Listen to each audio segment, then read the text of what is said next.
আমরা দেখেছি যেহেতু ঘাঁটির কারণে ওইসব এলাকাগুলো নিরাপত্তাহীন হয়ে পড়েছিল এবং এই আমেরিকা সেই নিরাপত্তা দিতে পারেনি, এখানে ঘাঁটি থাকা সত্ত্বেও নিরাপত্তা দিতে পারেনি। এর ফলে বহু বিজনেস এখন টার্কিতে চলে যাচ্ছে। এটা একদম ভীষণভাবে টার্কিতে চলে গেলে তখন হচ্ছে কি, আমার মার্কেট, কিন্তু আমার তো এই ব্যবসাগুলো ওখানে আছে বিধায় আমার কর্মী ওখানে যায়।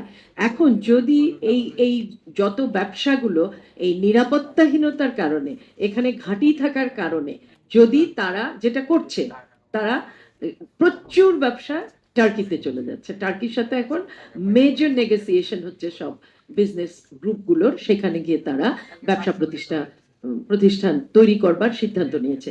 তো এটাও আমাদের ভাবতে হবে দীর্ঘমেয়াদে। তাহলে আমাদের যেটা সে বলেছে, মধ্যপ্রাচ্যী যারা যাচ্ছেন সেটাকে আমরা 60 ভাগের নিচে নামিয়ে আনতে হবে এবং অন্য মার্কেট, নতুন মার্কেট খোঁজার কথা সবসময় বলি, কিন্তু নতুন মার্কেট খোঁজার জন্য যে সামগ্রিক এডুকেশন সিস্টেম থেকে শুরু করে, স্কিলস থেকে শুরু করে, ল্যাঙ্গুয়েজ থেকে শুরু করে সবকে সাজিয়ে নিয়ে আগাতে হবে, সেইটা আমরা কখনোই দেখি না। আমরা শুধু দেখি বিএমইটি ট্রেনিং সেন্টার দিয়ে ট্রেনিং প্রদান, কিন্তু এটা দিয়ে হবে না। কিন্তু আমার যদি গ্লোবাল স্কিলকে অ্যাটেইন করতে হয় শিক্ষা ব্যবস্থায়, যেরকম এতদিন পর্যন্ত কিন্তু ওটাও ছিল না যে একটা টিম প্রয়োগ করে তুমি কোন মানে তোমার সার্টিফিকেট, বাংলাদেশে সেটাও ছিল না। তো সেটা কিন্তু করা হয়েছে, তাই না?